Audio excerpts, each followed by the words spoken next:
আমি একটা কড়াই নিলাম। কড়াইয়ে প্রথমে মাছগুলো আমি সাজিয়ে নেব। মাছগুলো আমি 5-6 পিস নিয়েছি, কড়াইয়ের মধ্যে সাজিয়ে নিলাম। তার উপর দিয়ে সর্ষের তেল দিয়ে দিলাম। উপর দিয়ে সর্ষের তেল দিলাম। সর্ষের তেলটা একটু বেশি লাগে।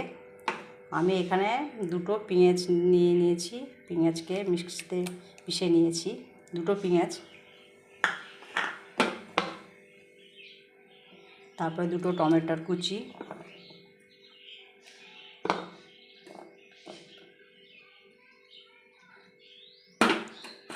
এখানে 2-3 চামচ আদা বাটা,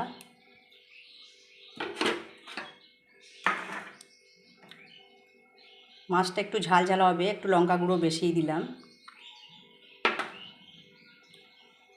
তারপরে নুন দিলাম।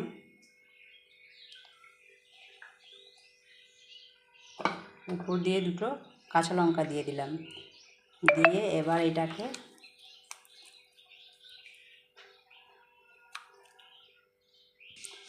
তোমরা চিনি খাও কিনা জানি না, আমি একটু চিনি দিলাম এতে। এটা পূর্ব বাংলার রান্না। আমার এখানে একটা বান্ধবী থাকে, আমি ওনার কাছ থেকে এই রান্নাটা শিখেছি। পুরো ভালো করে পেস্টগুলো মাছের সঙ্গে মিশিয়ে নিতে হবে। যা যা দিয়েছি ভালো করে চটকিয়ে মিশিয়ে নিতে হবে। মাছটা একটু ঝাল ঝাল হবে বলে বেশি একটু লঙ্কা গুঁড়ো দিয়েছি। খেতে তবে ভালো লাগবে। দেখো আমার মাছগুলো পুরো আমি ভালো করে মশলাটা মিশিয়ে নিলাম।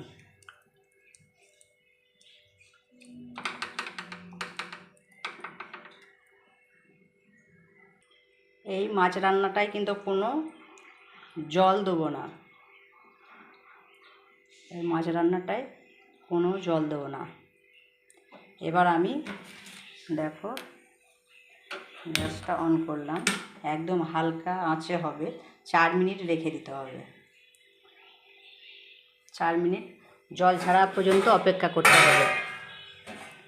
এবার আমি উপর দিয়ে একটা ঢেকে দিলাম 4 মিনিটের জন্য। 4 মিনিট পর আমি ঢাকাটা খুলে দেখব। এই দেখো 4 মিনিট পরে ঢাকাটা খুললাম। দেখো যে একটা জল হয় মাছের, যে জল, সেই জলটা কেমন একটু আলাদা টাইপের, তেল থেকে একটু আলাদা হয়ে গেছে। এবার আমাকে কিন্তু মাছটা জাস্ট আস্তে আস্তে